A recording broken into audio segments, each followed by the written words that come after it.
لیکن بادشاہ نے ایک اور بھی حکم دیا، اس نے کہا کہ یہ مسجد مجھے زلزلے سے بھی محفوظ چاہیے، اور اس کے اندر کچھ سیکرٹ چیمبرز آج بھی ایسے ہیں جہاں تک ہماری رسائی نہیں ہے۔ یعنی ایک گنبد نیچے بنا تھا جو اصل گنبد تھا، اس کے اوپر ہی آرٹیفیشل گنبد بنے جو آپ کو دکھائی دے رہے ہیں۔ تو بادشاہ نے بڑا ایک عجیب و غریب فیصلہ کیا، مغرب والی سائڈ ہے وہاں پہ مسجد بنے گی، اور وہ مسجد دریا کے اندر بنے گی۔ دریا کی جگہ پہ مسجد بنانا ایک بہت بڑا کارنامہ سمجھا جائے گا۔ آج کے دور میں ہم یہ کہہ سکتے ہیں کہ یہ مسجد کسی طرح سے بھی تاج محل سے کم نہیں ہے تعمیر کے معاملے میں۔ کس طرح ہم آپ کو یہ بھی بتائیں گے۔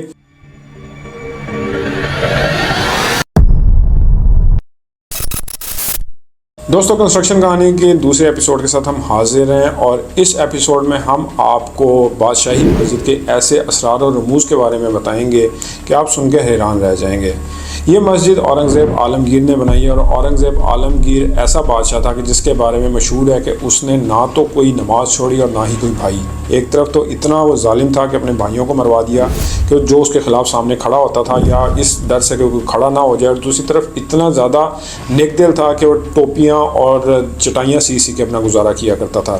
خیر، یہ تو الگ معاملہ ہے، لیکن اس مسجد کی تعمیر کا جو فیصلہ کیا بادشاہ نے، اس کی وجہ بھی بڑی دلچسپ ہے۔ لیجنڈز میں مشہور ہے کہ بادشاہ نے منت مانگی تھی کہ اگر مرہٹا سے شیواجی راؤ سے اگر وہ جیت جاتا ہے اور اس کو اپنا وہ مطیع کر لیتا ہے تو وہ ایک عظیم الشان مسجد بنائے گا، اور ہوا بھی ایسا۔ اس نے اس کو شیواجی کو شکست دے دی، اور پھر اس کے بعد مسجد بنانے کا فیصلہ کیا گیا۔ یہ مسجد چونکہ لاہور میں بنانے کا فیصلہ کیا گیا تھا، لیکن بادشاہ کے لیے سب سے بڑا مسئلہ یہ تھا کہ لاہور میں شاہی قلعہ کے پاس کوئی بھی مسجد کی جگہ نہیں تھی۔ شاہی قلعہ کی اپنی مسجد تھی، موتی مسجد تھی، جو کہ شاہ جہاں نے بنوائی تھی۔ شاہ جہاں کے بارے میں تو مشہور ہے کہ اس نے بہت ساری عمارات بنوائی ہیں، اسے انجینئر بادشاہ بھی کہا جاتا ہے۔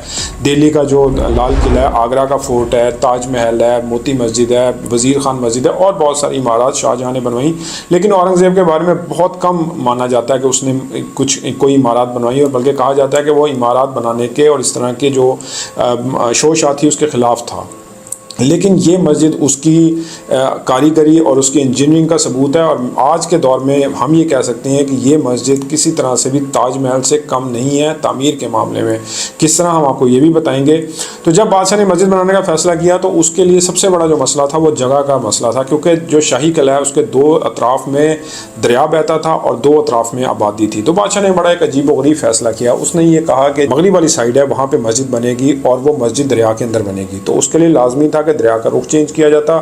انجینئرز نے دریا کا رخ چینج کیا، اور اس کے بعد اس مسجد کی تعمیر کا جو مرحلہ ہے وہ پیش آیا، اور کہتے ہیں کہ دریا راوی ہزاروں سالوں سے وہاں سے بہ رہا تھا، اس کا رخ ہمیشہ کے لیے وہاں سے چینج ہو گیا تھا۔ دریا راوی ایک بڑا ہی ایک پیچیدہ قسم کا دریا ہے، لکیر میں جو ہے نا وہ نہیں بہتا بلکہ وہ زگ زیگ پاتھ میں بہتا ہے۔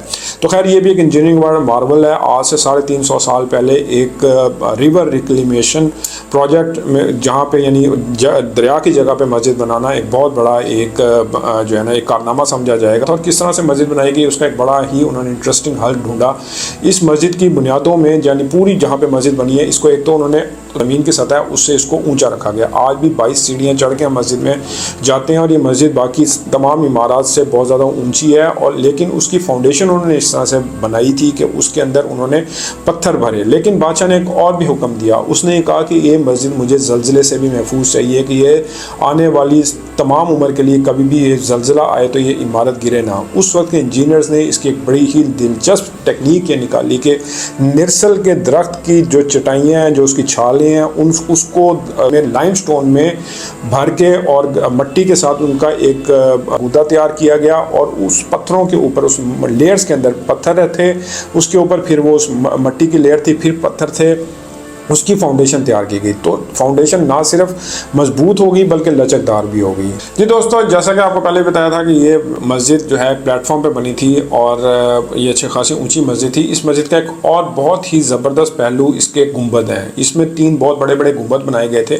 لیکن آپ کو یہ سن کے حیرت ہوگی کہ یہ جتنے بھی گنبد تھے یہ ڈبل تھے۔ یعنی ایک گنبد نیچے بنا تھا جو اصل گنبد تھا، اس کے اوپر ہی آرٹیفیشل گنبد بنے جو آپ کو دکھائی دے رہے ہیں، اور یہ گنبد بلب ٹائپ کے تھے۔ اس کا وجہ